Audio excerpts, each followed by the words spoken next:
Hey guys, my name is Kyla Prince and I am a drag queen trapped in a cis woman's body, a performing woman who is performing woman. And I have a question for you today.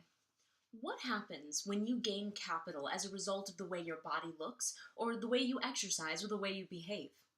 What happens when money or popularity or a combination thereof drives your decision making without you even knowing it?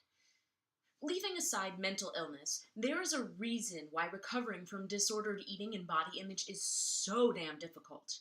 Money, social capital, affiliate sales, likes and comments. Being an online coach or influencer or healthy living blogger can be incredibly lucrative if you invest enough time and energy and sometimes money in your own business. However, for many people, the business is their own bodies. So for years and years and years, we have lived in a society that was built on tabloid culture and, fat-shaming news stories and hero worship of actors and models. Then the internet made all of that accessible to the everyday person. So now anybody who either has a six-pack or who is quote-unquote working toward one can make a living or at least a side business using their bodies.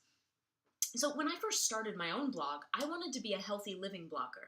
I wanted to inspire people using my healing of my body, which at the time was sort of healing my acne and getting my period back, but also, losing my vegan bloat or whatever had happened when I broke my body.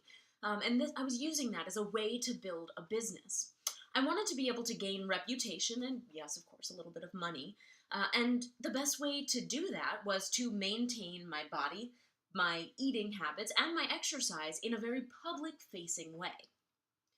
What you may notice in looking at other coaches and healthy living bloggers is a preponderance of affiliate sales, of sponsorship, and of hero worship. There's this strange community that just sort of pops up, and if you start a blog and act and eat and look like the people that you hero worship, you too might be able to receive endorsements from major brands. You might actually become friends with the people who have influenced you to live your healthiest life. You may yourself go from being starstruck to being the one who strikes others as a star. All you have to do is prove that by remaining thin or fit, as we are now wont to say in our post-thin era of strong is the new skinny, you are someone who can be trusted to tell other people how to live their lives and feed and move their bodies. I have come across so many healthy living bloggers who are actually quite sick. Their quote-unquote health is just this image that is curated in order to show you a certain type of aspirational lifestyle, one that is false but also appealing.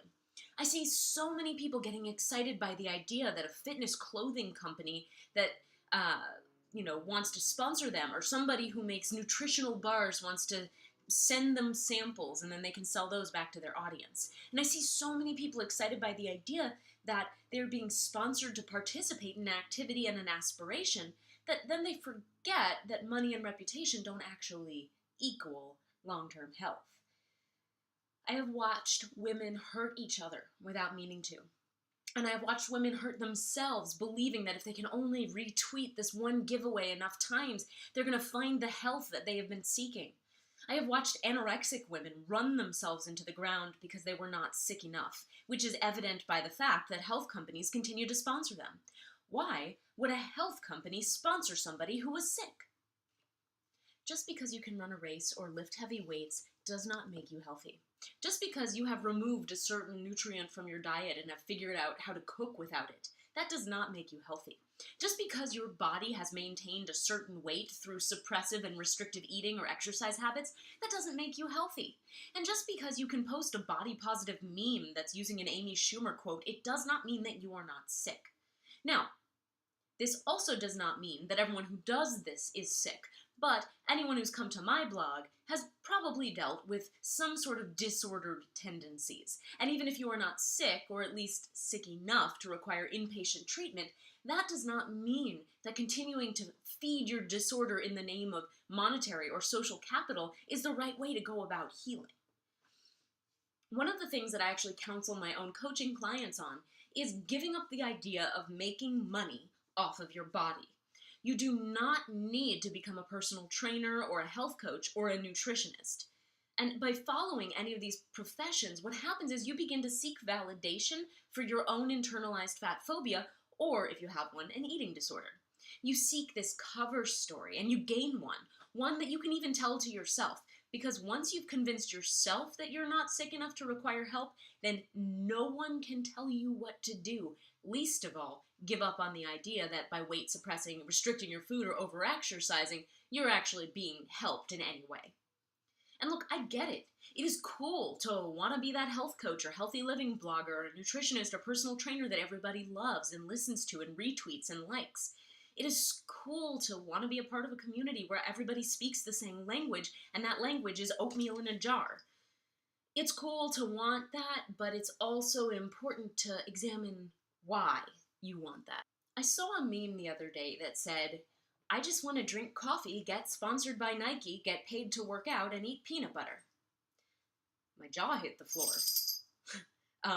I've been trying to find a way to put into words exactly what I've been saying that is wrong with fitness culture, and the meme did it for me. This meme is the exact depiction of everything that is wrong with fitness culture and healthy living blogger culture and the internet of identity in general. The meme is all about fitting in at the expense of your body image. Now, it doesn't say that explicitly, but what happens is those who practice and live this lifestyle, that is exactly what happens to them, right? It's about obsession and conformity. Who says you need to get sponsored by Nike in order to enjoy your workout, right? Who says that you need to get paid to work out in the first place? And what happens when you do? The whole culture around fitness identity and fitness as a profession is broken. The idea that fitness itself is an identity is the issue. Because what happens when fitness gets taken away from you? What happens when you lose the ability to make money off of your body?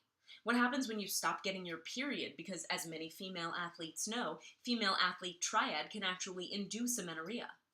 What happens when you start to develop bradycardia, which is when your heartbeat starts to slow unnaturally? Or osteopenia, when your bones start to become brittle, or worse, osteoporosis, because you're undernourishing your body while over-exercising? What happens when you get injured and can't work out but decide to do it anyway because you don't want to lose your sponsorship? What happens when you cannot heal, body or mind? What happens is you don't heal. What happens is that you choose illness in the name of health. You choose identity as illness.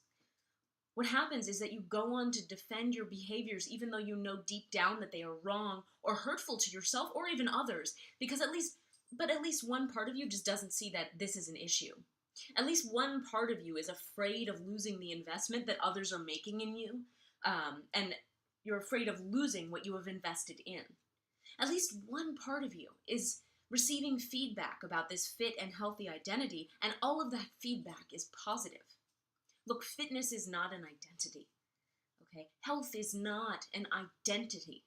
And while it feels good to share the memes and share the community and, hey, get sponsored by Nike and quit your job and become a personal trainer and only eat peanut butter and protein powder and shop at Trader Joe's to prove how with it you are and have a podcast about your health regimen and have people ask you how you got your arms to look like that, yes, that feels great. But while it feels great, when it comes time to heal, what are you going to do? When you have to stop, and you will have to stop, what are you going to do? When you have to take a break, what are you going to do? When you do start to get sick enough, even if it's not sick enough, what are you going to do? I want to float an idea by you. What would happen if you uninvested? What would happen if you figured out what else you like to do? What would happen if you developed an identity outside of your Nike sponsorship or got a job that didn't pay you to work out? What would happen if your life was more than reading recipes involving peanut butter? What would happen if you developed a sense of value outside of your body? Could you imagine how much easier it would be to heal? If you didn't have to put on a show for everyone all the time, if you didn't have to be a positive role model for everyone, if you could just be healthy on your own terms without anyone judging you for it or asking you for advice. Could you imagine how much easier it would be to say to your disordered eating or body image, I don't need you anymore? So I want to encourage you to uninvest. Take the money and the social capital out of the game. I want to encourage you to discover what it is that makes you special or makes you you outside of a six pack or a 5K or your nutritional bars or your oatmeal in a jar, whatever it is. I want to encourage you to derive value from your friendships, not from your online likes, and to follow a new career that gives you a body-free sense of worth. What can you invent if you are not counting calories? What can you influence if you are not influencing people's behavior at the gym? What path can you follow if you are not tracking your steps? So I want to encourage you to discover yourself and to take your money out of it. I guarantee that self-worth and value are just around the corner once you do. And I would love to hear your thoughts. Please share them in the comments below. Head over to my blog, performingwoman.com. Leave me a comment. Shoot me an email. Find me on all of the social media at performingwoman. And uninvest. The money, the social capital, none of it is worth it if you are hurting yourself. Even if you don't think you're hurting yourself. You don't need a Nike sponsorship in order to be healthy.